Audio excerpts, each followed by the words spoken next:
झटपट बातम्या 24 तास. वेगळा पर्याय MSIDCचा केला. अध्यक्ष महोदय, त्या ठिकाणी 40,000 कोटीची कामं दिली.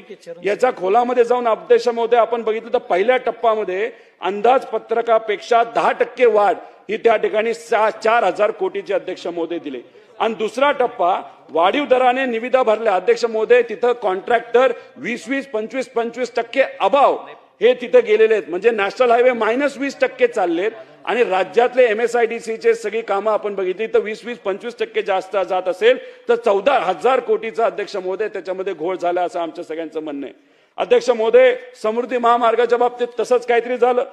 2018 मध्ये मूळ किंमत 49,000 कोटी होती. टेंडर नंतर 4-5 महिन्यानंतर ती किंमत किती वाढली तर 6,000 कोटी अध्यक्ष महोदय तिथं वाढली. अध्यक्ष महोदय, याच्यामध्ये तर असं झालं की कॉन्ट्रॅक्टरच्या नातेवाईकांनीच कामं तिथं घेतलीत आणि जे काम दुसऱ्या कॉन्ट्रॅक्टरला दिलं होतं ते वर्षभरात त्या अधिकाऱ्याच्या नातेवाईकांनी 700 कोटी अतिरिक्त देऊन अध्यक्ष महोदय त्या ठिकाणी ते काम दिलं. म्हणजे कुठेतरी 700 कोटीचा फायदा फक्त एका अधिकाऱ्याच्या कंपनीला अध्यक्ष महोदय त्या ठिकाणी झाला. मग कुठेतरी काळबेरं हे त्या समृद्धी मार्गात होतं, शक्तीपीठा मार्गामध्ये सुद्धा आहे, पुणे रिंग रोड मध्ये आहे, जालना नांदेड महामार्गामध्ये सुद्धा अध्यक्ष महोदय असाच काहीतरी विषय झाला होता.